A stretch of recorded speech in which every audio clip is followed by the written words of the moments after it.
Everyone, welcome to smart learning with Saloni. तो previous classes में हमने एक्सरसाइज 1.12 ये कंप्लीट कर लिए, मतलब हमारा रियल नंबर्स का चैप्टर जो है वो ओवर हो चुका है। अब चैप्टर के जितने भी एग्जाम्पल्स हैं वो सारे हम इस क्लास में करने वाले हैं। चैप्टर 1 रियल नंबर्स के सारे एग्जाम्पल्स इस वीडियो में हम कंप्लीट करेंगे।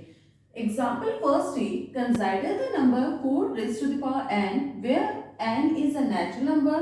Check whether there is any value of n for which 4 to the power n ends with the digit 0. अब यहाँ पे हमें क्या बोल रहे हैं, कंसीडर करना है हमें एक नंबर जो कि क्या है 4 raised to the power n, जहाँ पे n जो है वो नेचुरल नंबर से, मतलब n नेचुरल नंबर मतलब हम वहाँ पे 1 2 3 एंड सो ऑन कुछ भी पुट कर सकते हैं। Check whether there is any value of n, check करना है हमें कि ये n की वैल्यू में से क्या हम n की प्लेस पे पुट करें कि जो 4 की पावर n है वो एंड हो विद द डिजिट 0। अब यहाँ पर हम अगर देखते हैं, पहले सिंपल सा समझ लेते हैं, फिर हम लिखेंगे कि रिप्रेजेंट कैसे करके आना है एग्जाम में। यहाँ पर 4 की पावर अगर मैं 1 लिखूँ तो क्या आएगा, 4 आएगा। 4 रेस्ट टू द पावर अगर 2 लेती हूँ n की जगह पे तो 4 4 जा कितना हो जाएगा 16। 4 रेस्ट टू द पावर 3 मतलब 4 इंटू 4 इंटू 4 कितना हो जाएगा 64। इसका मतलब है कि जब भी मैं 4 की पावर n नेचुरल नंबर्स को लूंगी तो यहाँ पे जो नंबर एंड होगा वो डिजिट क्या होगी, 4 या फिर 6। ठीक है, इसका मतलब यही भी हमें समझ में आ गया कि 4 टू द पावर n जो है वो can not and with the 0 होगा, 0 से इसकी डिजिट जो है वो एंड नहीं होगी। अब इसे हम रिप्रेजेंट कैसे करेंगे, रिप्रेजेंट करने के लिए सबसे पहले लेट करेंगे, let the number which ends with the digit 0। Let कर रहे हैं हम एक ऐसा नंबर जिसकी वैल्यू जो है, जो डिजिट है वो एंड होती है डिजिट 0 से। यहाँ पर जैसे 10 है, 10 जो है उसकी डिजिट एंड होती है 0 से। इसके फैक्टर्स क्या आते हैं, 2 और 5, 2 5 जा 10। वैसे ही हम ऐसा नंबर ले अगेन जो 0 से एंड होता है, जैसे कि 100। 100 के फैक्टर्स क्या होंगे, 100 के फैक्टर्स निकालते हैं, 2 5 जा 10 0, 2 25 टाइम 5 5 जा 5 1 जा, मतलब 100 के फैक्टर्स क्या हो गए, 2 into 2 into 5 to 5।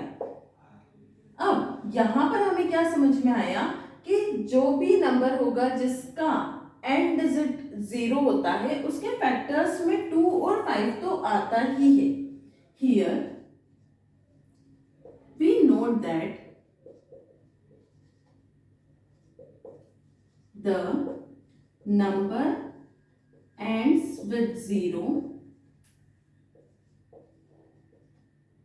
has factor 2 and 5, whereas तो यहाँ पे हमारे पास नंबर क्या है, 4 raised to the power n। इसके फैक्टर्स क्या होंगे, 4 के 2 इंटू 2 की पावर n। यहाँ पर 2 तो आ रहा है लेकिन 5 नहीं आ रहा है। इसका मतलब क्या हो गया कि 4 raised to the power n जो है वो एंड नहीं होगा विद द डिजिट 0। तो यहाँ हम क्या लिखेंगे, 4 to the power n can not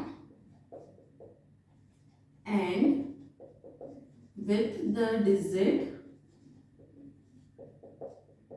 0।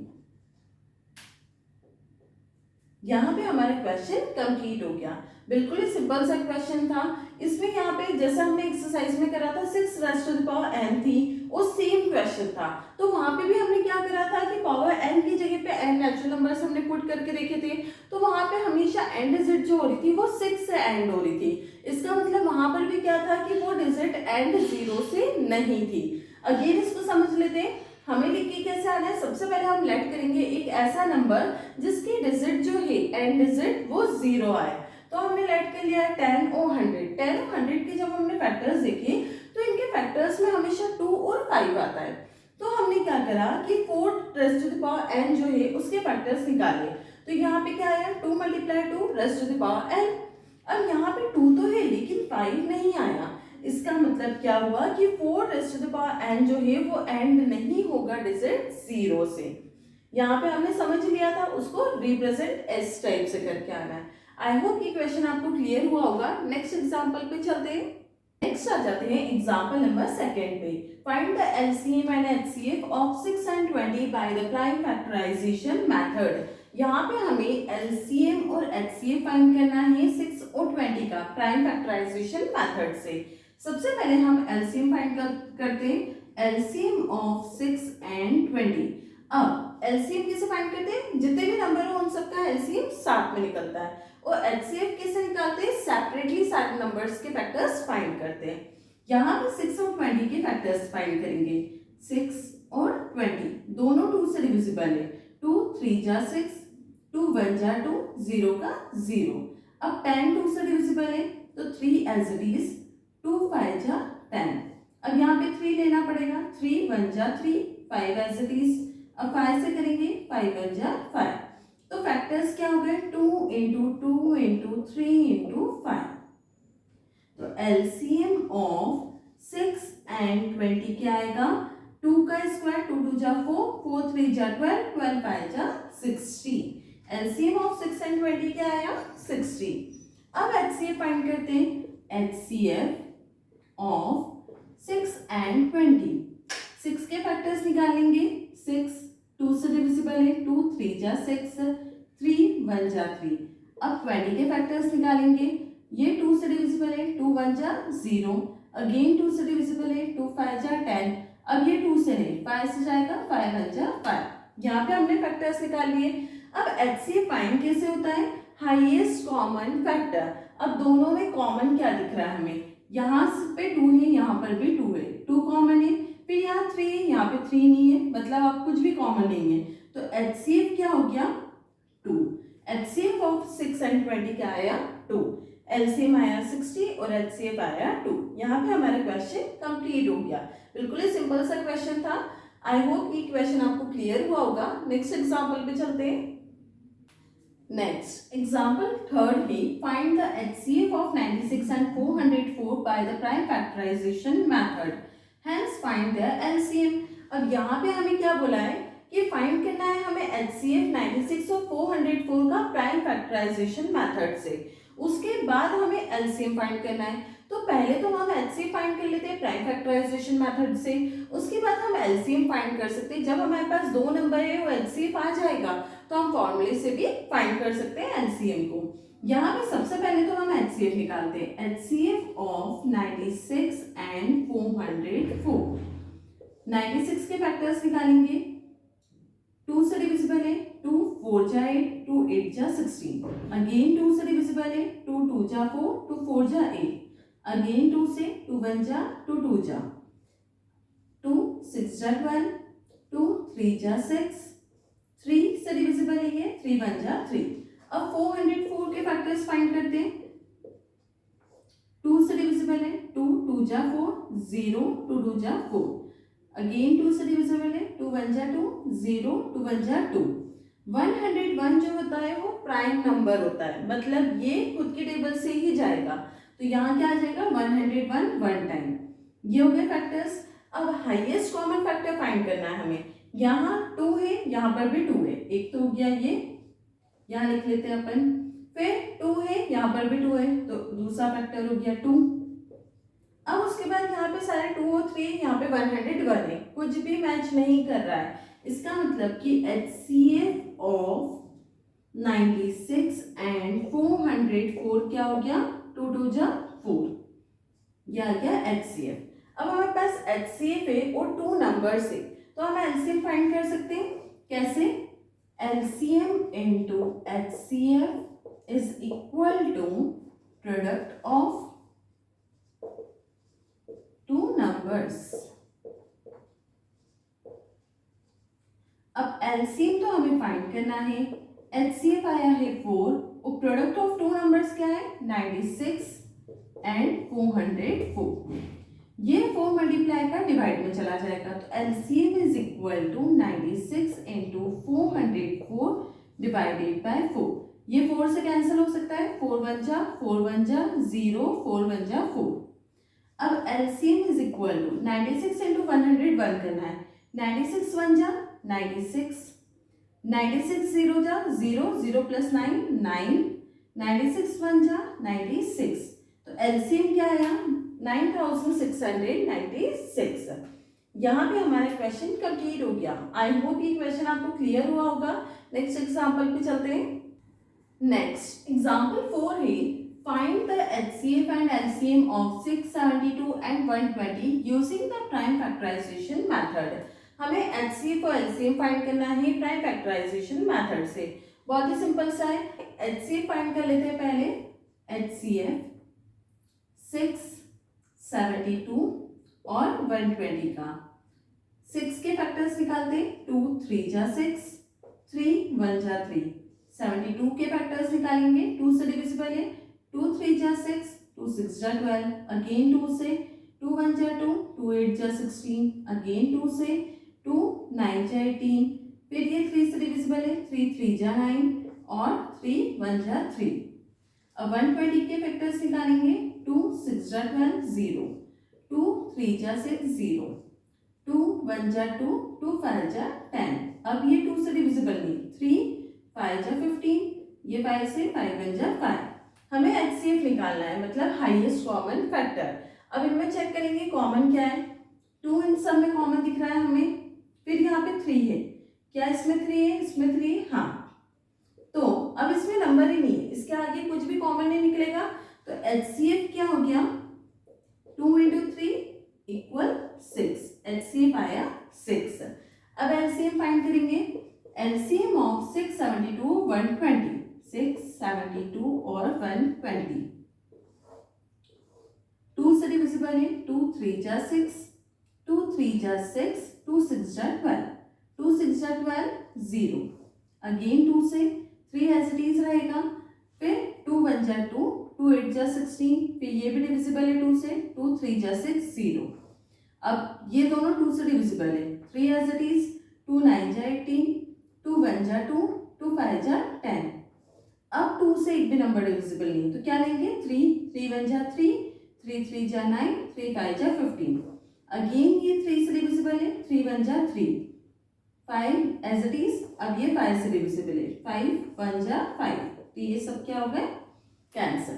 अब यहाँ पर एलसीएम हमें फाइंड करना है, मतलब सारे नंबर्स का क्या करेंगे मल्टीप्लाई। 2 कितने टाइम्स दिख रहा है 3 टाइम, तो 2 का क्यूब इंटू 3, 2 टाइम है, 3 का स्क्वायर इंटू 5।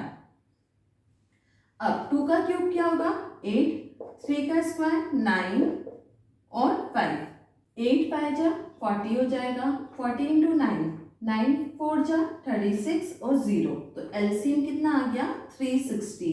एलसीएम आया 360 और एचसीएफ आया था 6।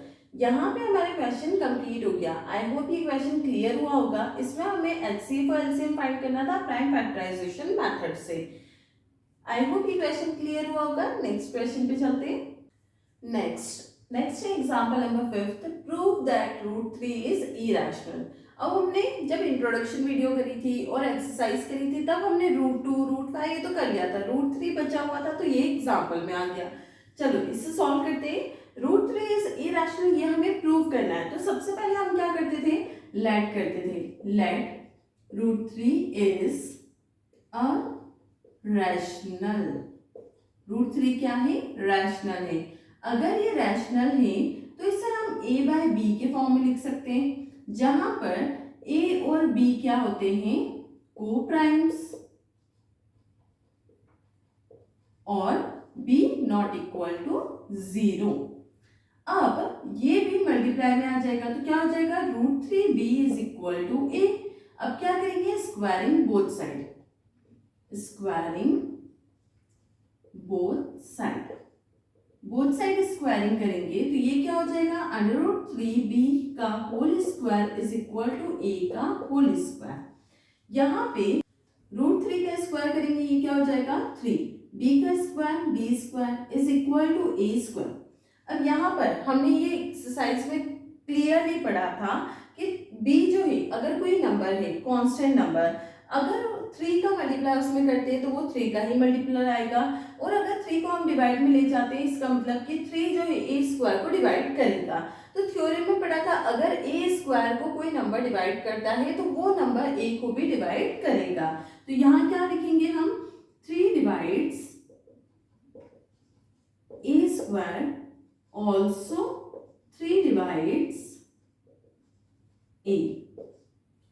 ठीक है, अब आगे बढ़ते हैं। तो यहाँ पर हमने क्या पढ़ा कि 3 जो है वो ए स्क्वायर को डिवाइड कर रहा है, तो 3 में हमने क्या करेंगे, किसी नंबर को मल्टीप्लाई करते हैं, तो उस नंबर को हम क्या कर लेते हैं, मान लेते हैं कांस्टेंट सी।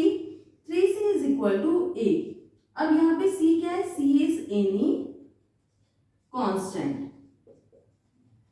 c क्या है, कोई कांस्टेंट है, और ये जो हमारे पास आया है इसे हम मान लेते हैं 1। अब स्क्वायरिंग करेंगे both side, squaring both side, तो ये क्या हो जाएगा, 3c का whole square is equal to a का स्क्वायर। तो 3 3 जा 9, c का square is equal to a square. अब a स्क्वायर की प्लेस पे हम फर्स्ट इक्वेशन में सिर्फ लिख सकते हैं 3b स्क्वायर, तो 9c square is equal to a square की जगह पे क्या लिख रहे हैं हम, 3b स्क्वायर। अब 3 से 9 डिविजिबल है, 3 1 जा 3 3 जा, तो ये क्या आ गया, 3c square equal to b square. Again condition इस टाइप में आ गई, इसका मतलब 3 जो है वो b स्क्वायर को डिवाइड करेगा, तो 3 divides b square also 3 divide b। अगर 3b स्क्वायर को डिवाइड करेगा इसका मतलब 3b को भी डिवाइड करेगा। अब यहाँ पे क्या हुआ कि हमने पढ़ा था कि a और b को प्राइम है, मतलब जहाँ पे HCF 1 होता है। अब यहाँ पे HCF तो 3 आ रहा है, 1 नहीं आ रहा है, इसका मतलब कि a and b are not coprime. Our assumption was wrong, हमारा assumption गलत हो गया। Therefore √3 is irrational। √3 क्या है, irrational ही है। यहाँ पे हमारे क्वेश्चन कंप्लीट हो गया। बहुत ही इजी स्टेप्स होती है इसकी, कोई भी क्वेश्चन आ जाए √2 √3 √5 सेम स्टेप्स हमें फॉलो करनी है। आई होप ये क्वेश्चन आपको क्लियर हुआ होगा। नेक्स्ट क्वेश्चन पे चलते हैं।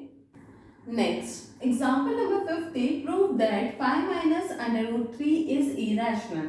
सेम स्टेप्स हमें फॉलो करनी है। सबसे पहले हम लेट क्या करेंगे, let 5 minus √3 is a rational number.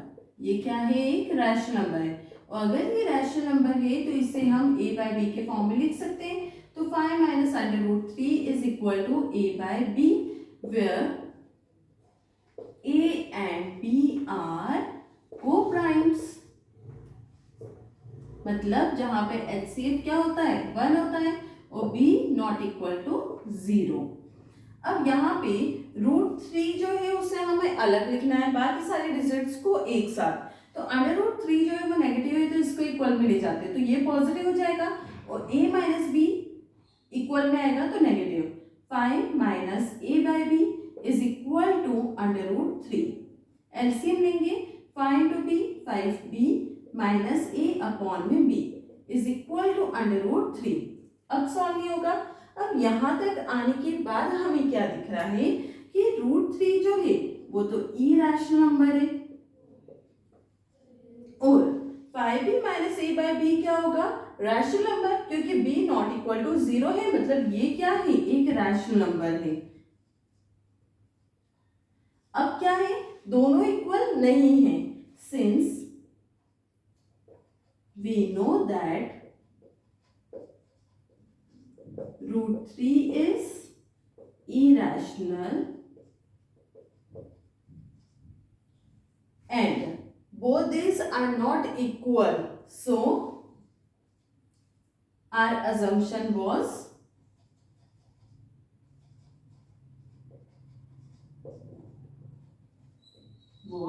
wrong। हमारा assumption क्या हो गया, wrong हो गया। Therefore 5 minus √3 is irrational। 5 minus √3 क्या है, irrational ही है। बिल्कुल छोटी सी स्टेप्स में पूरा क्वेश्चन कंप्लीट हो गया। आई होप ये क्वेश्चन आपको क्लियर हुआ होगा। नेक्स्ट क्वेश्चन पे चलते हैं। नेक्स्ट एग्जाम्पल नंबर 7 थे, इसके पहले वाला एग्जाम्पल नंबर 6 था, उसको करेक्ट कर लेना। नेक्स्ट एग्जाम्पल नंबर 7 थे, प्रूव दैट 3√2 इज इरेशनल। हमें 3√2 जो है वो इरेशनल प्रूव करना है।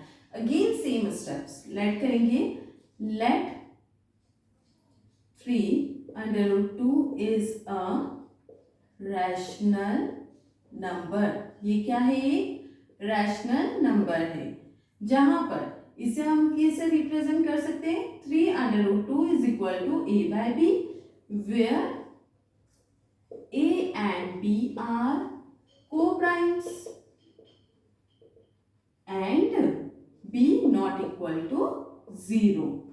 अब यहाँ पे रूट की वैल्यू को हमें अकेला छोड़ना है, तो 3 मल्टीप्लाई कर डिवाइड में चला जाएगा। √2 is equal to a by, अब ये क्या हो जाएगा? 3b। अब अगेन सेम स्टेप्स आ गए। √2 हमें पता है ये क्या होता है? इरेशनल। ये क्या है? इरेशनल। और a बाय 3b क्या है? एक रैशनल नंबर है जिसमें b नॉट इक्वल टू 0।